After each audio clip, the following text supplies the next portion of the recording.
Hello, everybody. Welcome back to Gooner Gathering. I think this is live. I think this is working. Yes, thank you very much, sir. Welcome back to Gooner Gathering, another review stream. Bank Holiday Monday don't mean nothing to us. We're still working. How you doing, guys?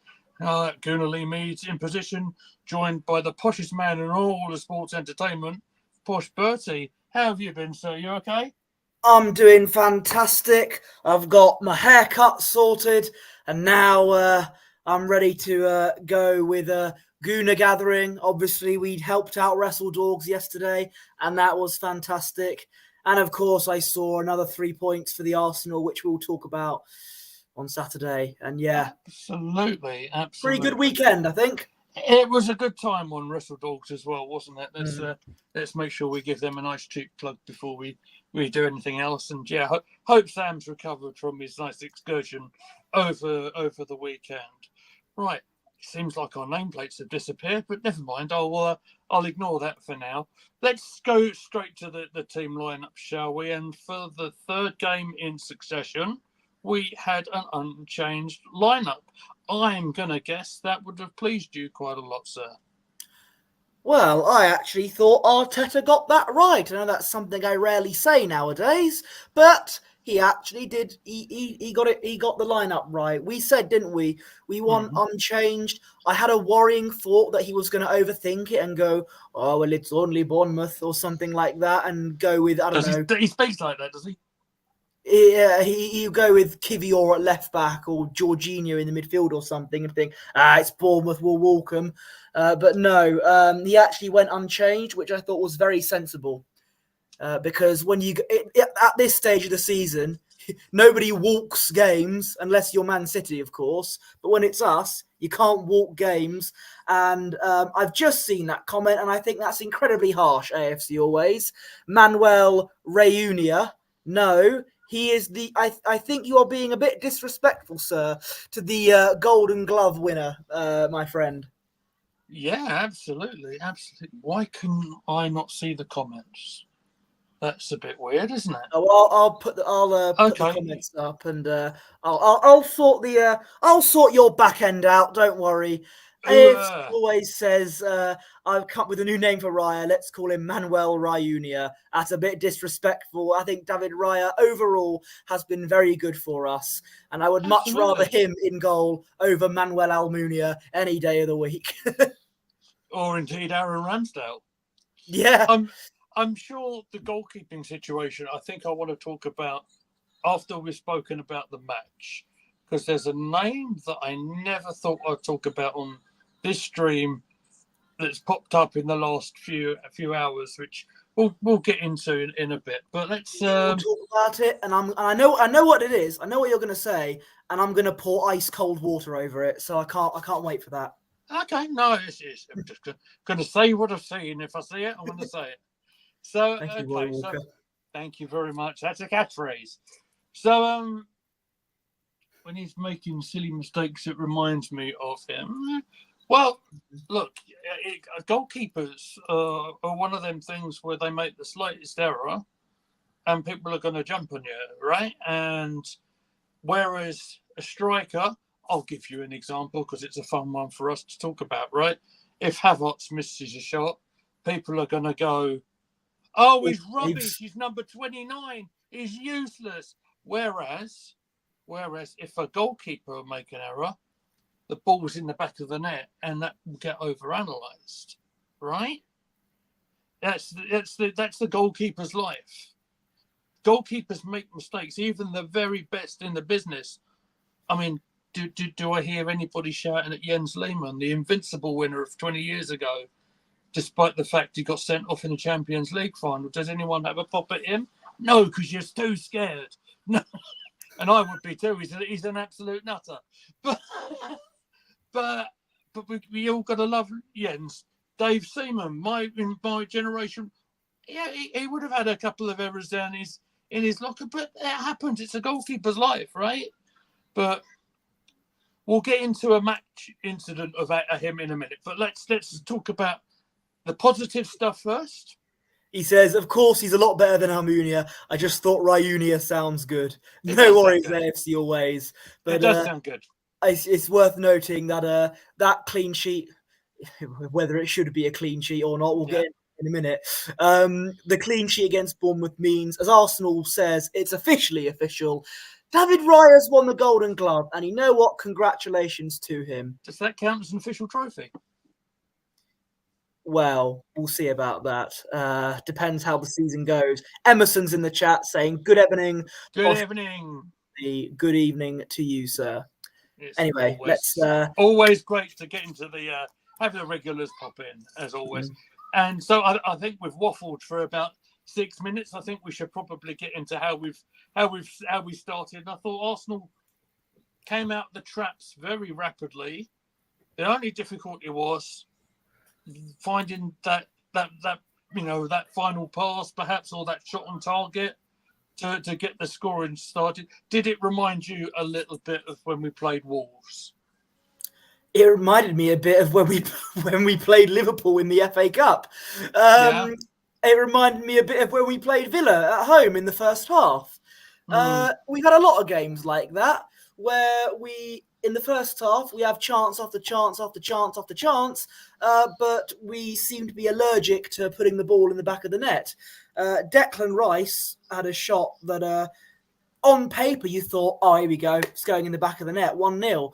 But it went wider than my waistline, which was a bit unfortunate. But that is the one. That is the one here. Sorry, I'm going to jump in because I have got that written down in my notes. But Odegaard and Saka linking up beautifully on the right. And that's the one where the Odegaard's cross got headed down by Havertz, wasn't it? And Rice hit it. He hit it quite sweet, to be fair, but it sort of the fade on it sort of made it just go past the post, didn't it? There was an earlier chance as well with Saliba, who was well in advance, like we always we have seen teeth in. And we have seen him do that quite often. Saka again, everything seemed to come out of him, particularly in the first half. Saka played it to Saliba in the box. He's got it onto his left foot, shot straight at the goalkeeper's near post. Fair play to Travis, isn't it? Yeah, was it Travis? Yeah, Travis. Why does it rain on him all the time? I don't know. Don't look at me like spelling, that. But I know, but it's just fun, isn't it? So if you're not careful, Lee, I'm gonna switch your box here, as the grass is always greener on the other side. Anyway, that's all that for a Travis pun. I hope Adam Pacitti is watching. Yes, he probably is. He wouldn't be watching Andrew Hodgkins at all, would he? big up to my mate Andrew. He just gave us a shout out on Cultaholics Twitch as well, by the way. He's a good lad. He's a good egg. So yes, and after that effort, of course, it really did come back out to Trossard. His effort did go up and over, didn't it? But one thing I will say about the early start of us playing, at least we got through the first 27 seconds without the ball going. Yeah, without the ball going, in the net for us. That was good, or for them, I should say. With all these chances, even like before the penalty, which we'll talk about in a minute, I was thinking to myself, look, we've been here before. We've had games like this where we've had countless chances, but the ball doesn't go in the net. And it'll be typical. The moment if Bournemouth had their first chance, suddenly it's a goal, 1-0 Bournemouth. It just felt like it was going to be one of those games. Thankfully, it wasn't. But in the first time, it felt like that. And I just, I did my warning tweet, didn't I? And I think we're going to talk about the first bit of controversy in the game, out of quite a few controversial things to talk about. Yeah, absolutely. So, now, honestly, guys, I was working at the time of the match going on, so I haven't seen the full match. I've seen a lot of the highlights. Strangely, a lot of the YouTube highlights that you see do not have this incident covered, and big thanks to Rory Talks Football on Twitter, where Saka's getting this reputation, right, of why does he limp so much?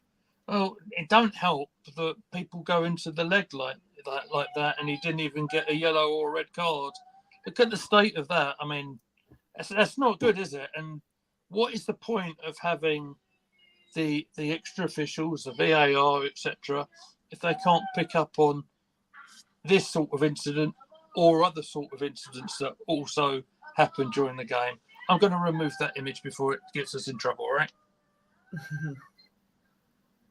Yeah, I mean, that was as high as Rob Van Dam at a Snoop Dogg concert. You know, it was quite high up. And I think, his leg did not look like it was in a good place. Kicked his leg out of his leg, if you will. But yeah, I think, did he even get booked? Not a sausage. Wasn't even looked at by the VARs. As far from looking back at one of my contacts over on the X, I don't think he even got looked at. So what's the point? It should have, what, as Goldbridge said, what is the point of VAR if they can't find obvious things like that? No, I think it should have, at the very, very least, been a yellow. He should have got a card, definitely. But that should have. It was very high up. I think it should have been a red card. But I don't think that's the most controversial thing in this game. I don't think. But I do agree. I think for anyone that says, I got to be careful here, because I want to drift away from saying, oh, the refs have an agenda against us. That evidence is completely wrong when we go into the game later on. But to prove that the refs aren't pro-Arsenal either, look at what that should have been a red. But yeah, I think it's VAR being, and I'll put this politely, a massive nuisance yet again, and I hate it. I hate it. Just get rid of it. But yeah, it spoils a lot of the fun of the game, doesn't it?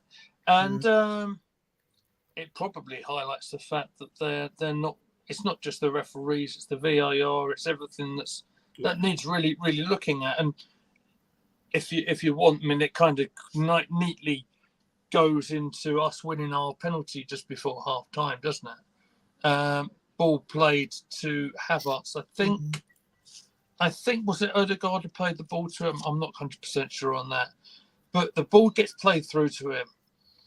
Havertz sort of gets himself in a position. I'm going to be careful how I phrase this as well, where he gets himself into that position where the goalkeeper's taking him down. It's kind of, people will call it smart play, if you like. And I don't have any problem in Havertz being clever. But then, do you know what I mean? It just, anyone who's played the game, you know, was that it was going to be, keeper's obviously going to try to get the ball. He's not deliberately tried to take him out. Havertz has deliberately got himself tripped up to win that penalty. Do you have anything to add on that? Just going to say AFC always said, I've got my score prediction right when I said we would beat Bournemouth 3-0. I think I said that too. So there we go. I've got a bit of a thing for predicting things correctly this weekend. You could say that Postradamus strikes again. But on the penalty, I forgot to say that on the WrestleDog stream when I got a clean sweep for the Backlash predictions. But oh well. On the penalty, I thought we got away with that. I thought that was not a penalty. You could say that there was a little bit, there was maybe like a tiny bit of contact, but it wasn't like massive contact enough to win a penalty. It was like really soft, but it did. I don't want to say Havertz like deliberately dived, but it definitely was not a penalty. I think I've seen. I'm going to rephrase. Oh, I don't think I was about to say that I've seen harder tackles, but that might be a bit misses. No, in the football field. I've seen bigger challenges than that, if you know what I mean. Well, yeah, you're right. I've seen lots of hard tackles in my life, all right? Haven't we? But I've seen bigger challenges than what we saw when the penalty was given. Yeah. Okay, so it did go to VAR. It was given. They checked it. Saka calmly scored his the kick. Hit it low. Goalkeeper took a couple of steps to his left. The wet ball went to the right. That's Saka's 20th goal of the season, sir. Not bad for someone who's been in poor form, is it? 20th goal plus assist, or is it 20 goals? 20 goals in all competitions. I was going to say it's not 20 in the league because like Cole Palmer's got 21 goals. I was going to say it's not, but no, fair play to Saka and for getting the penalty. A lot of people were saying, "Oh, Kai Havertz won it. Kai Havertz should take it."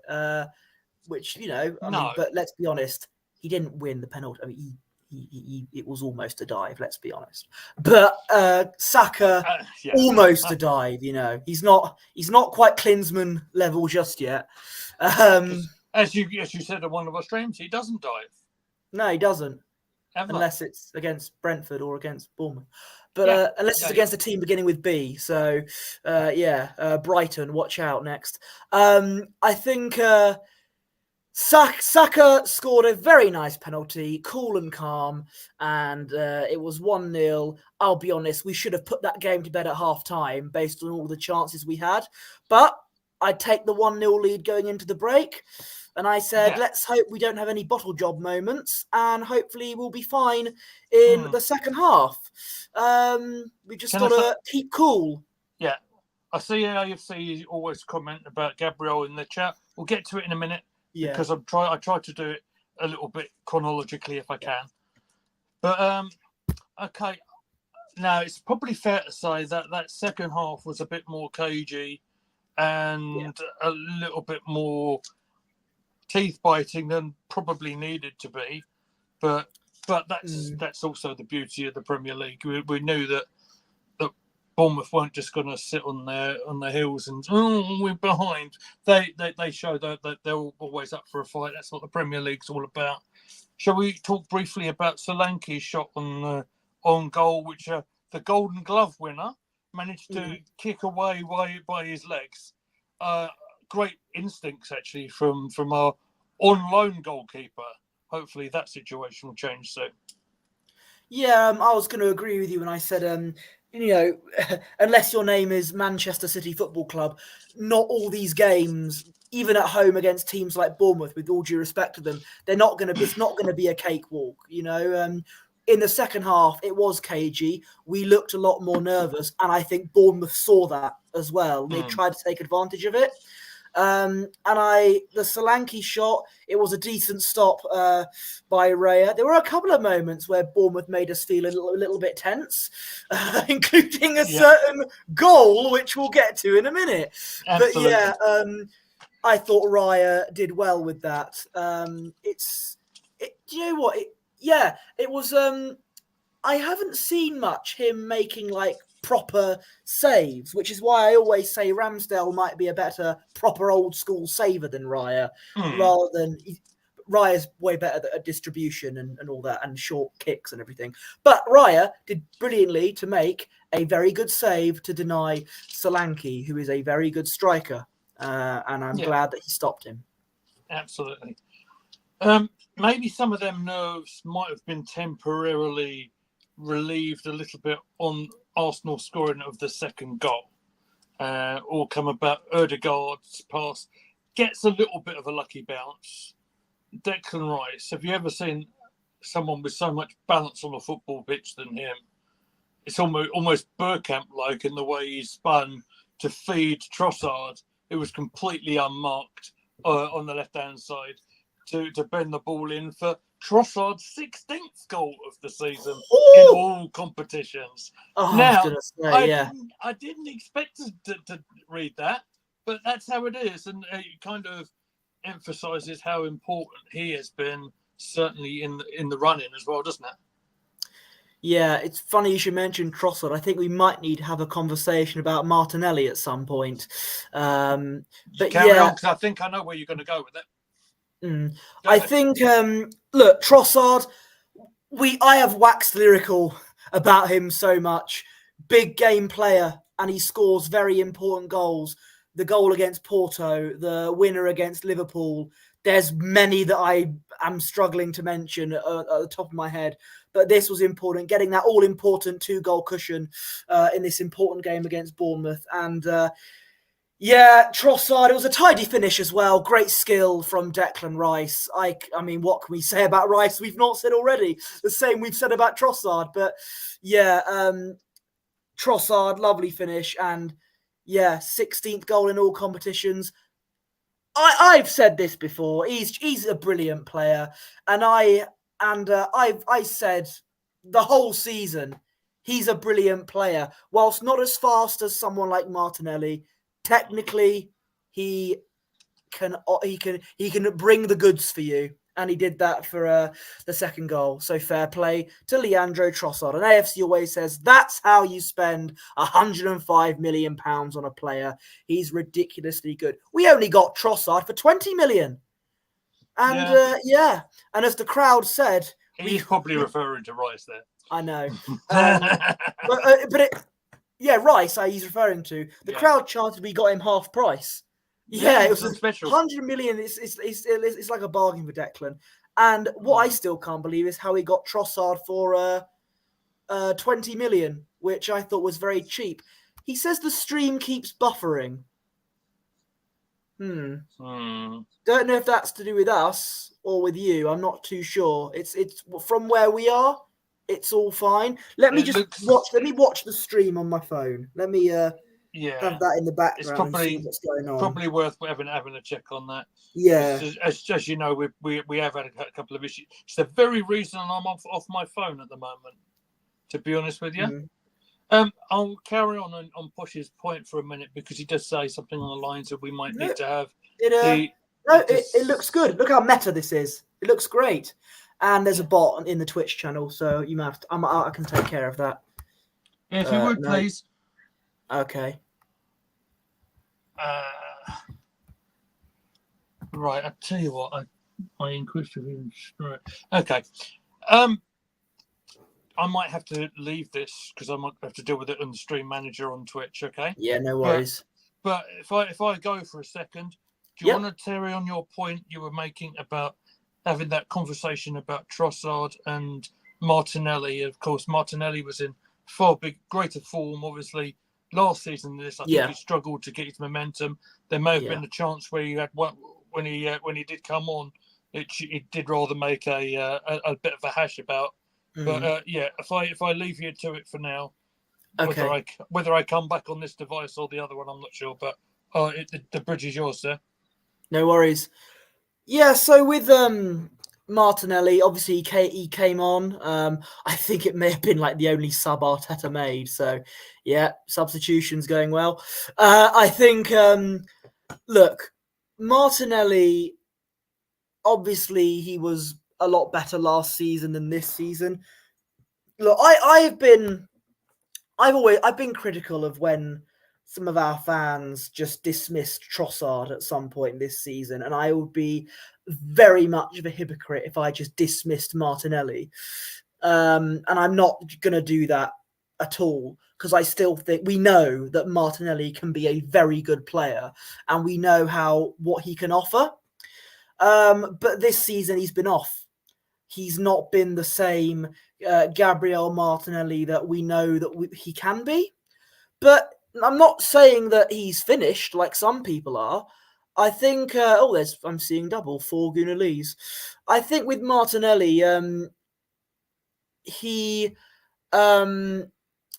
said we know he can be a good player, but he's not been the same as last season. Is he lacking a bit of confidence because Trossard's taken his place? I don't know, but I still think we're in a good position with who we've got on the left wing. Whether we can get Martinelli on or Trossard on, it's good squad depth on that position. And I like Martinelli, and unlike some people, I'm not going to say let's get rid of him.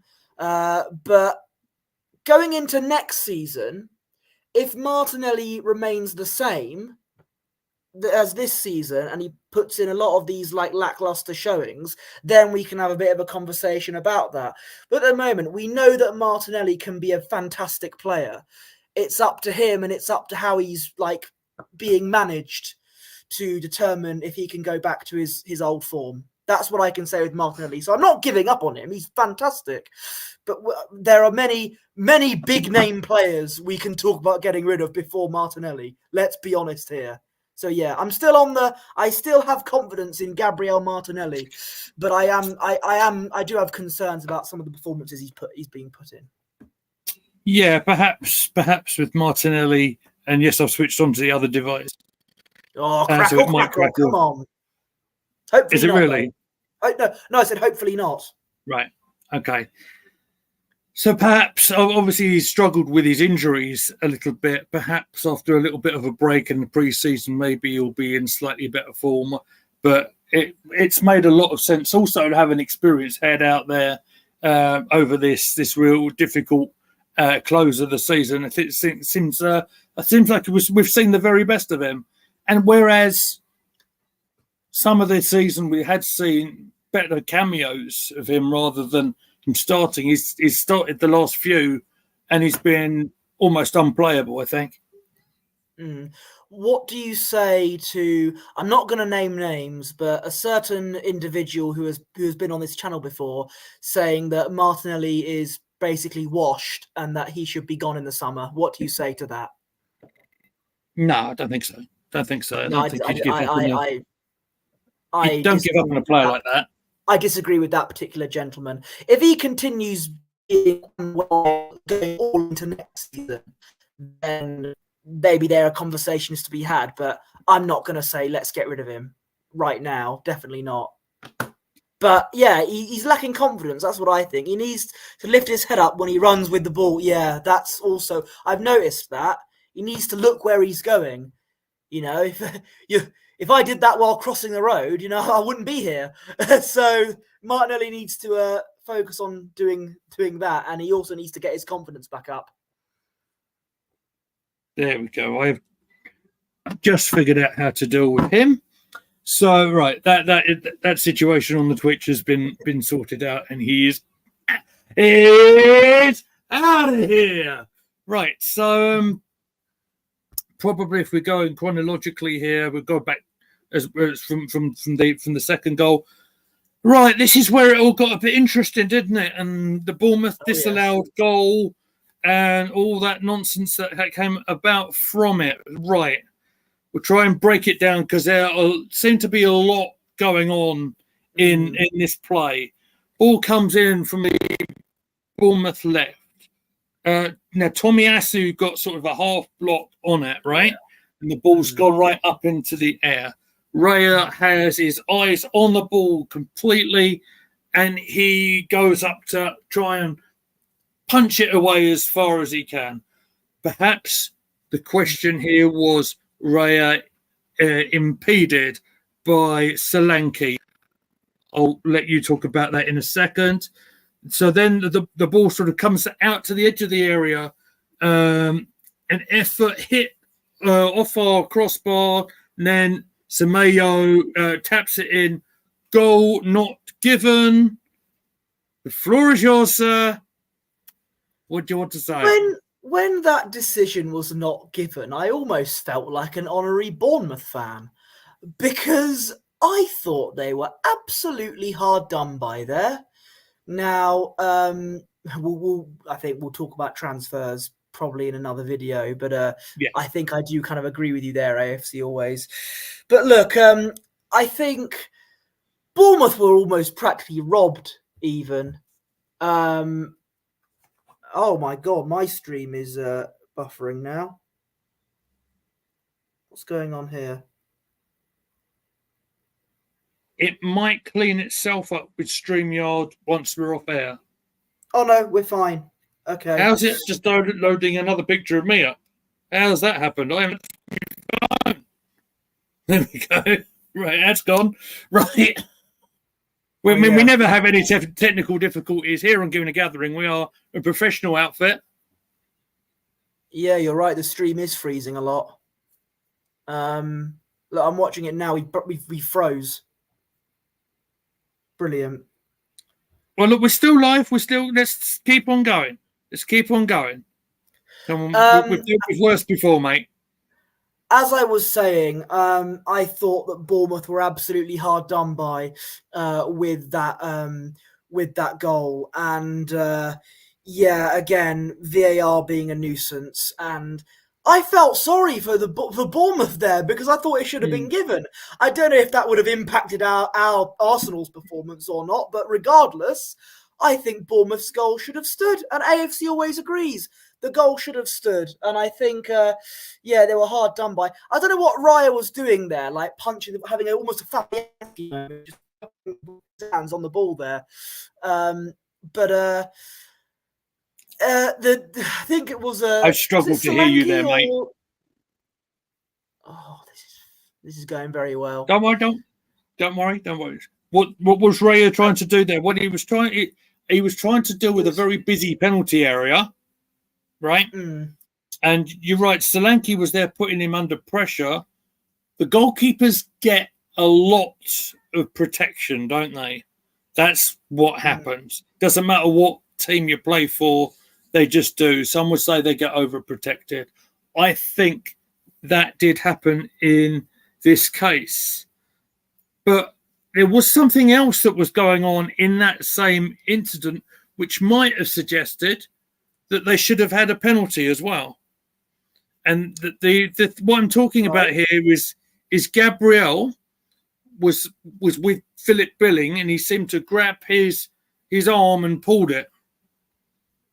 Okay, this I didn't really know about. I was too busy focusing on the potential foul on David Raya, which was almost just a little poke, and that was it. It was nothing, and I think that the goal should have stood. And it's almost as if, like, I don't want to buy into all these conspiracies where it says, oh, they want to create a title race and they're trying to make Arsenal win. But decisions like that doesn't help. You know, no. It's and VAR got a lot of things wrong once again. It's taking the fun out of the game is VAR, and I've always said just bin the whole thing and just go back to the olden days, you know. But I just can't stand VAR. Almost every game we end up talking about is VAR every week. The biggest talking point is VAR. I'm just sick of it. I'm sick of talking about it. Yeah. It's what Ivan Toney was to you back in the day. I'm just sick of hearing the word VAR. It's just annoying. Yeah, no, you're right. Yeah. You're absolutely right, mate. Absolutely right.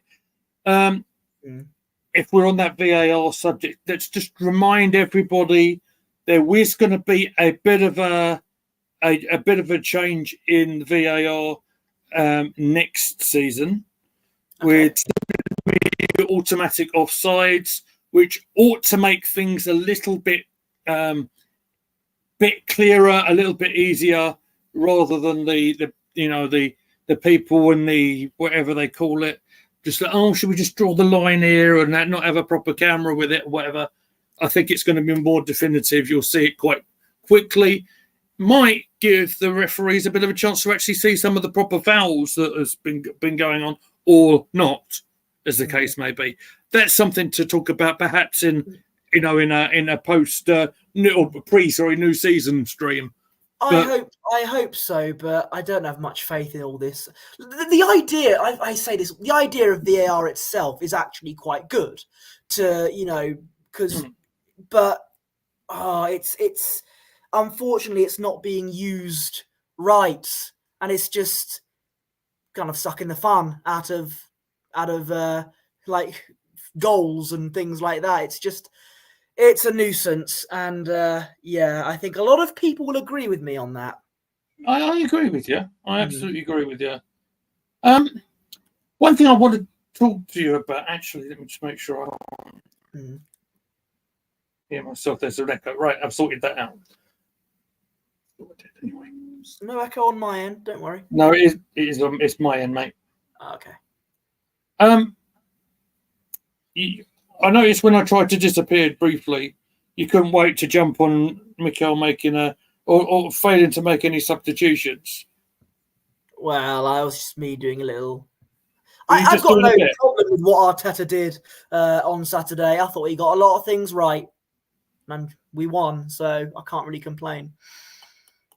That's good, right? Because one substitution he did make, he did bring, in the later stages of it, he did bring Trossard off for Martinelli, and that's obviously when that chance that we spoke about a minute ago happened. Perhaps as Bournemouth were trying to throw players up the field a little bit to roll the dice a little bit, have the quicker player on perhaps to see what happened and try and get them on the break a little bit. And he did bring Gabriel Jesus on for Saka. Now, that was an interesting I forgot about that. Yeah, Bukayo Saka got taken off. It's a miracle. Probably Were you happy about his ankle was bleeding or something. Well, yeah, it was. I mean, in fairness, he lasted 86 minutes despite that horrendous gash that he did pick up, and it was Jesus who picked up the assist on the third goal. This is a bit of the game where Arsenal were just holding on to the ball for quite a while. Then Jesus on the right-hand side just gave it to Rice, who was literally owning the midfield at this stage, managed to waltz his way into the penalty area, get into the edge of the penalty area and slot it into the net. What a player, what a signing of the season. What a goal. 3-0. Absolutely. I mean, I'd love to talk about it, but I think there's a bit of an issue with the stream again because I'm watching it and it's just a big buffering screen of death. So, yeah, brilliant. And I can't really do anything about it. Oh no, I think we're back. Yeah, try refreshing. If there's buffering, if people watching this, if there is buffering, just refresh it and hopefully it's working. If it's not, what ought to happen when we end, StreamYard ought to clean it up and it might be smoother to watch. I'll talk to you about that afterwards.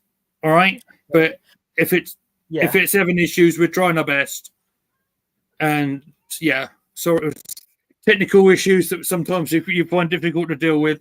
Yeah, Declan Rice, third goal. Yeah. Tell me about it. What are your thoughts putting the game to bed?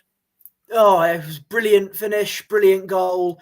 Good old Declan Rice, 105. The crowd, there's a new chant for him singing, "We got him half price" or something, or "You're only half price" or something. And that was a nice thing because 105 million's a bargain for him. He's and I would go as far to say he's been our player of the season. I think I've said it in countless videos. Rice, for me, has been Arsenal's player of the season. For what he's done in the midfield is just phenomenal. No. And I think and you were worried about me doing it. I think Rice was a fantastic signing, and that was a great goal. I think that is his 7th goal this season for us. Yeah, perhaps. Yeah, there we go. I haven't got that one. Yeah, and that was off the top of my head there.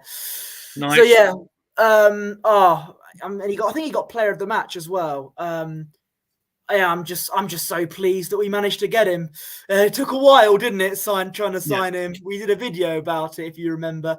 But yeah, it's funny looking back at that, isn't it? Just any excuse to rant about Eddie, really, isn't it? But yeah, I think. In fact, I know Declan Rice has been absolutely fantastic for us, and that was a brilliant goal, 3-0.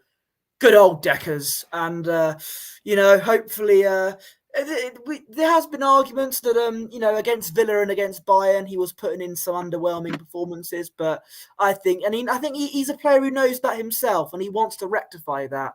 And he's a brilliant player. He's got a great mentality as well, which is something that we've lacked for a while. And I can praise Declan Rice all night, but we'd be here all night, as I've said. So yeah, brilliant signing, brilliant goal. Yeah, good old Deckers, Rice, baby, and all that. Nice. Well done. Which kind of nicely brings me on to my next point, because that's basically the review done. Let's get people up to speed who haven't seen it. That David Moyes is going to be leaving West Ham at the end of the season, and he was asked about the big difference about their season and what's happened like from last season, them picking up the Europa Conference League to this, and basically he just put it down to one man, and that man in the midfield for us, Declan Rice. Your thoughts on Moyes and how he's done a job at West Ham, picking up a trophy, but always going to find it difficult after or following up from that especially after Rice was sold to Arsenal. AFC always says, welcome back, guys. So I'm glad the stream's going well then. Just keep refreshing if it's not working. Yeah, look, it's very rare for a manager to be so candid like that in a press conference where it's because we got rid of that player. That's why we're doing badly. That's what essentially he was saying. But at the start of the season, West Ham were doing quite well. So, and I thought, all right, maybe Rice wasn't he maybe, but no, it just seems recently they've not been that great. They've had a lot of times they've had more than 5 goals being conceded. In particular, a 6-0 defeat against us. But yeah, I think whilst David Moyes did a great job last season picking up a trophy at West Ham. West Ham picked up a trophy last season and we didn't. That's a conversation for another day. But I think results weren't going Moyes' way, weren't going West Ham's way in the last 2 months of the season, getting a few batterings, and I think it was the right time for him to Lopetegui, who was former Wolves manager for a little bit, and I believe managed Porto as well. Is the favourite to take over. Okay, fantastic. I'm kind of thinking, shall we carry on doing this at the moment? Because AFC always has just said something that we've just talked about. Yeah. Because I was going to go with two other points, really. We ended up, get off your phone, be professional. I'm just looking at the stream. I'm looking at the stream. I'm getting a loading screen. So, yeah. Okay. All right. Well, there's two things I want to say. So we had a 4-point lead at the top of the table for about an hour, and Manchester City just going absolutely wall at Wolves. And then, to be honest. Yeah. And then yesterday afternoon, Liverpool trounced Tottenham, although Tottenham did kind of fight back a little bit in the end. But it feels like we're running out of games and running out of lives a little bit, doesn't it?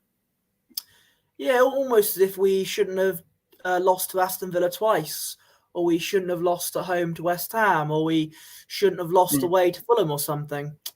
So this is when people say, "Oh, Man City are just too good. We can't compete." No, it was our fault that we might be missing out on the league because of what happened at the Emirates against Aston Villa, and games where we should really be winning at home to West Ham and away to Fulham.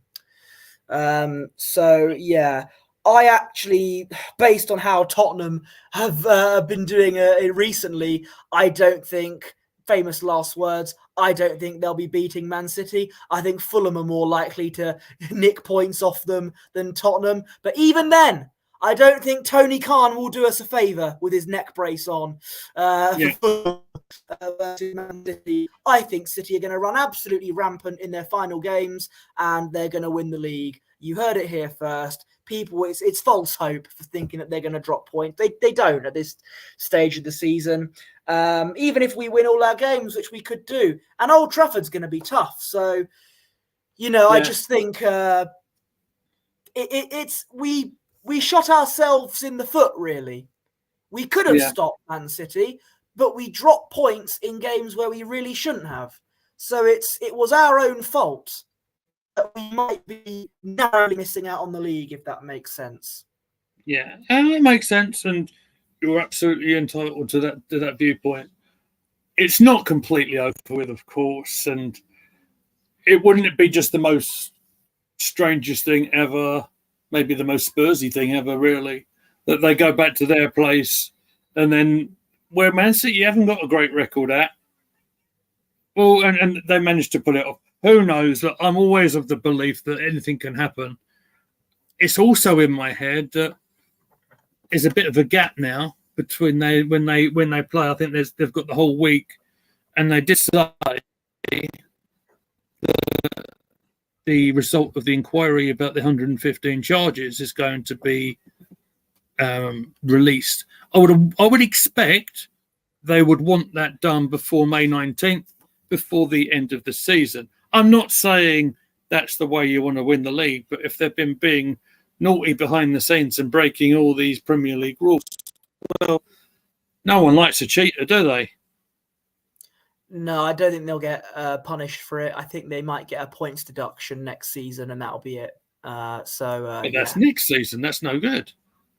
Well, there you go. So, if you're expecting a big, heavy punishment, if you expect them to be like extinct or something, then I've got, in the words of Wade Barrett, I'm afraid I've got some bad news. AFC always says League Two. Man City haven't scored a league goal at Tottenham Stadium. They only scored one, and that was in the FA Cup. Well, based on form, I think you can't really see Tottenham getting something over Man City. I think they'll exploit the high line a lot, I think, in my opinion. And I don't like the thought of being an honorary Tottenham fan. But there we go. It's going to be a weird stream, that one, I think. But I do plan to do that. I do plan to do it. I don't think I'm going to get dressed up in it. I won't have all white on, but... No, you don't want to go all white at the back. No. Quite. But, I mean, it's... One thing I will say is, look, if you look back where we were this stage last season, where we had shot ourselves in the foot and it was completely out of our hands, right? At least with the 2 games to go now, we're still in the fight for it. So who knows? We, like you quite rightly said, we just need to go to Manchester United, which won't be easy. Going to be watching them against Crystal Palace very shortly and see how that game goes. And we just need to focus on what we do, and then we'll see how it goes on the last day. But yeah, like I said, I don't care how we win the game at Old Trafford, because people who think that it's going to be, look at United, they've got no centre backs now, they're all injured. Oh, Bruno Fernandes is unavailable, it's going to be fine. Man United have been rubbish all season. We're going to win at Old Trafford. Please. It's I think I don't care how we win at Old Trafford, just do it, just win the game. It might have to be a 1-0 to the Arsenal in the spirit of 98, as I think you talked about once. We're going to have a who's going to be our Mark Overmars on that night, who's going to do it. That's all we've got to find out. We've got to get a win at Old Trafford, and just keep winning all our remaining games and see where we go from here. And AFC always says, if Man City beat Fulham and Tottenham, they will win the league. There's no way West Ham will beat Man City on the final day. I'll be honest, I can't see Man City dropping any points. I really can't. Yeah. I think if you asked me this about a month ago, I would have said, you know what, that Tottenham game, that's not going to be easy. Yeah. But I think that ship has sailed when we just about beat them. But yeah, I think hate to burst the bubble, in the words to put no appropriate there, but I think Man City will be winning all those games. But look, we just got to keep winning our remaining games and just pray for a miracle on the Etihad Street. Do you know what? I mean, I might be writing funny stories here, right? But my brain goes back to when Blackburn Rovers beat Man United, or for the title way back. Situation was Blackburn were playing Liverpool, and Man United were playing West Ham, and you would have thought, oh yeah, of course United will go to Upton Park as it was, and of course they'll win over there. They didn't.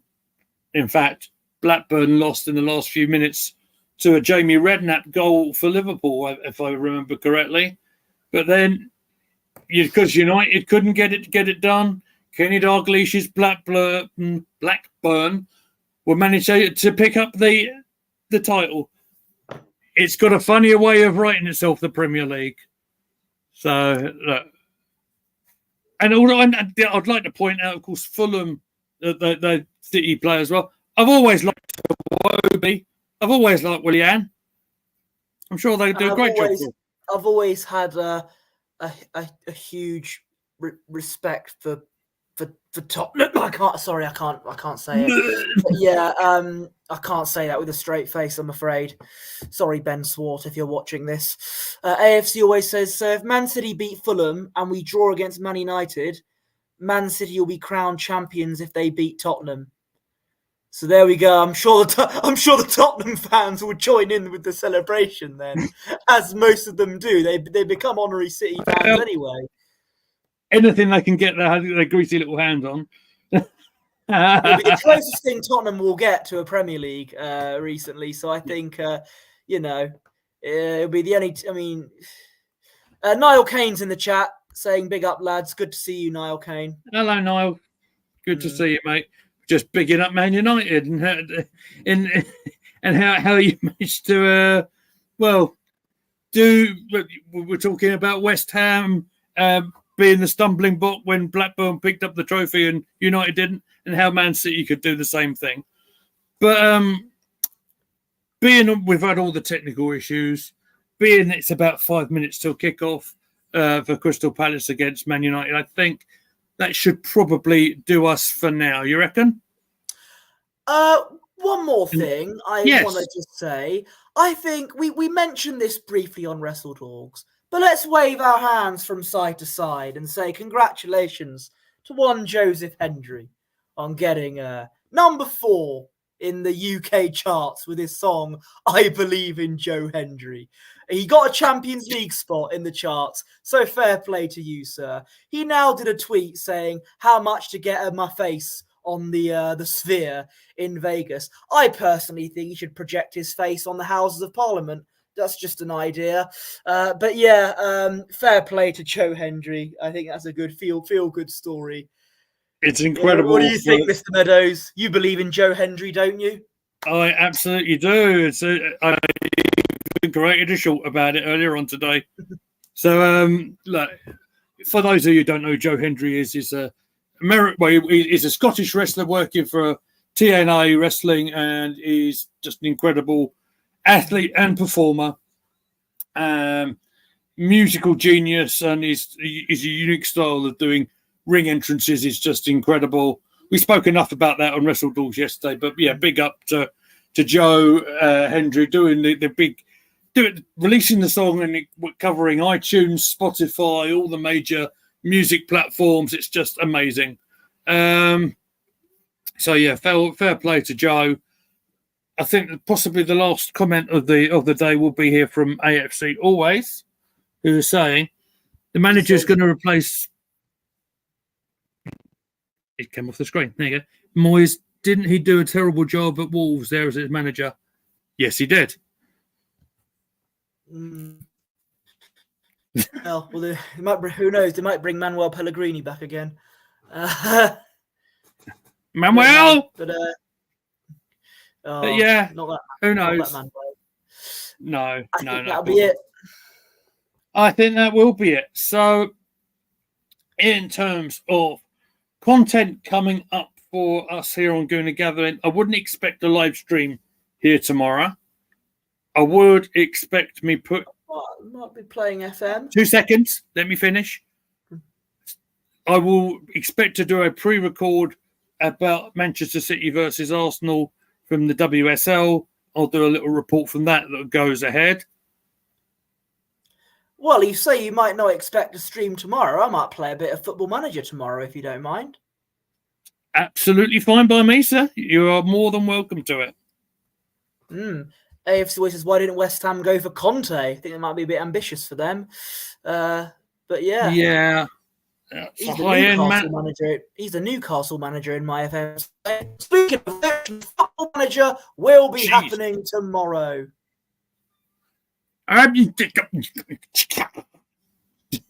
That was almost like my new mic working on you there.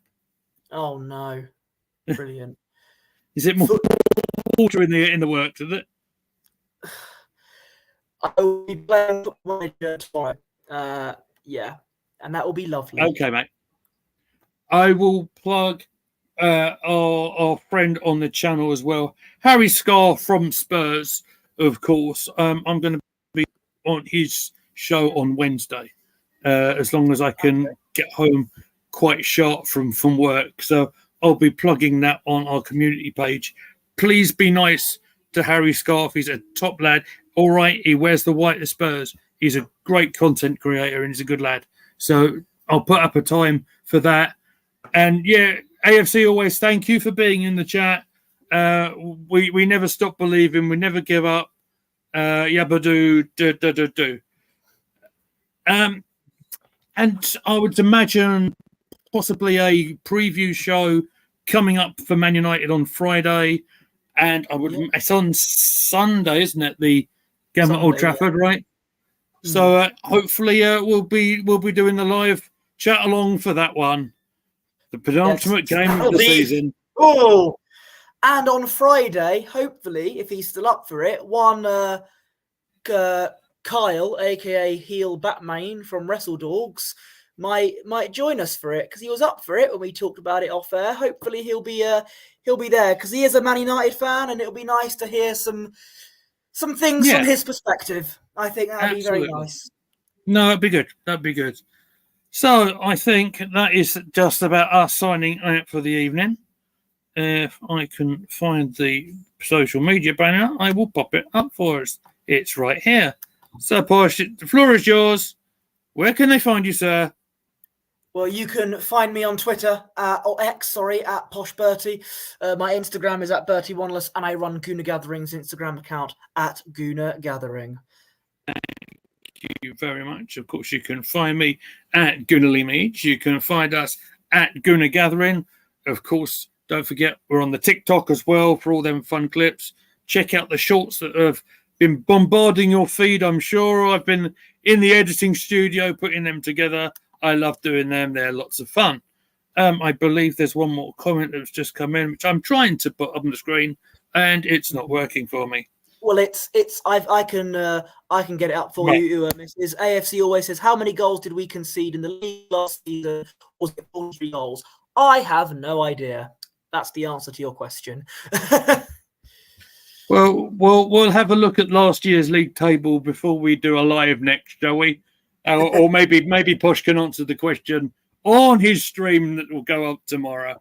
Again, check out we'll put out the times on the social media. Give you plenty of time to set it in the diaries. Make sure you hit that bell icon on the subscribe button so you can hear us when we go live next time. Unless my colleague is looking at that league table right now. No, I'm not. I just got a notification saying Gooner Gathering just uploaded 2 new videos. I hope that's just referring to the short rather than the stream being weird, but I don't know. I did upload 2 shorts today, yes. Yeah, okay. So that should be it. If there have been technical issues, I sincerely apologise. We can't really do anything about it. We just try and be professional and keep going. I thought you were talking about the stream when it says it was down to Declan Rice that improved our stream. AFC Declan Rice made a big difference. Yes, to our stream. It's been a massive improvement this season, and it's down to Rice. Look, I've said when Partey got injured last season, the midfield looked weak, and when he got injured this season, Declan Rice made a huge difference to it. We didn't have to just rely on Thomas Partey to make our midfield good. We could have Rice as well. So he's made a big difference to not just our midfield, but I think to how we play as a whole. And yeah, he's been player of the season, in my opinion, for me. Yeah, I agree. But by quite a long way as well. He's been absolutely terrific. But I am going to call you into the stream here, guys, because I need to check on my daughter in there and get some food down me. That's probably a good shout. So, thank you for persevering. Thank you for supporting our channel. Thank you, Posh Bertie, for being here. We'll speak to you off air before you go, mate, if you don't mind. And right. yeah, I'm going to hit the end button. Yeah, not fired. Right, I'll see you all later on. All right, I'll hit the end stream, and we are out of here. Thank you very much, everybody.